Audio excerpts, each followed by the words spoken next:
ಬಿಹಾರ ವಿಧಾನಸಭೆಯ ಚುನಾವಣೆಗೆ ಸಂಬಂಧಿಸಿದಂತೆ ಎಲ್ಲ ಪಕ್ಷಗಳಲ್ಲೂ ಭಿನ್ನಮತ ಅಲ್ಪಸ್ವಲ್ಪವಿದೆ.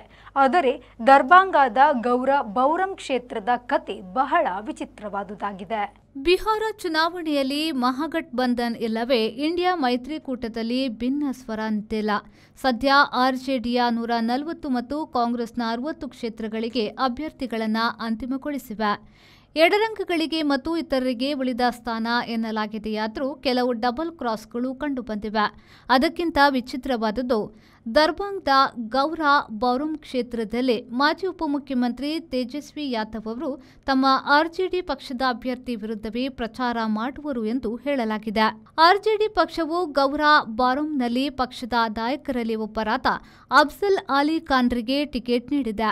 ಆದರೆ ಪಕ್ಷದ ಪರ ಚುನಾವಣಾ ಪ್ರಚಾರದ ಮುಂಚೂಣಿಯಲ್ಲಿರುವ ತೇಜಸ್ವಿ ಯಾದವ್ ಅವರಿಗೆ ಅದು ಇಷ್ಟವಿಲ್ಲ ಎಂದು ಹೇಳಲಾಗ್ತಿದೆ. ಪಾಟ್ನಾದಿಂದ 4 ಗಂಟೆ ದಾರಿಯ ಬೌರಂಗೆ ಹೋದಾಗ ಅಲ್ಲಿ ಟಿಕೆಟ್ ಅನ್ನ ಮೈತ್ರಿಕೂಟದ ವಿಕಾಸಿಲ್ ಇನ್ಸಾನ್ ಪಕ್ಷದ ಮುಕೇಶ್ ಸ್ನಾಹಿ ಅವರಿಗೆ ತೇಜಸ್ವಿ ಹಂಚಿರುವುದು ತಿಳಿದು ಬಂದಿದೆ. ಅಲಿಖಾನ್ ಅಧಿಕೃತ ಅಭ್ಯರ್ಥಿ ಎಂದು ಚಿಹ್ನೆ ನೀಡಲಾಗಿತ್ತು. ಕೊನೆಯ ಕ್ಷಣದಲ್ಲಿ ಅದನ್ನ ಹಿಂತಿರುಗಿಸುವಂತೆ ಕೇಳಿದ್ರು ಖಾನ್ ಕೊಡಲು ತಯಾರಿಲ್ಲ. ಹಾಗಾಗಿ ತೇಜಸ್ವಿ ಯಾದವ್ ಅವರು ಈ ಕ್ಷೇತ್ರದಲ್ಲಿ ತಮ್ಮ ಆರ್ಜೆಡಿ ಪಕ್ಷದ ಅಭ್ಯರ್ಥಿಯ ಬದಲು ಮೈತ್ರಿ ಪಕ್ಷದ ಅಭ್ಯರ್ಥಿ ಪರ ಪ್ರಚಾರ ಮಾಡುವರು ಎಂದು ತಿಳಿದು ಬಂದಿದೆ. ಈ ಕ್ಷೇತ್ರದಲ್ಲಿ ಕಳೆದ ಚುನಾವಣೆಯಲ್ಲಿ ವಿಕಾಸಿಲ್ ಇನ್ಸಾನ್ ಪಕ್ಷದ ಸ್ವರ್ಣ ಸಿಂಗ್ ಗೆದ್ದಿದ್ರು.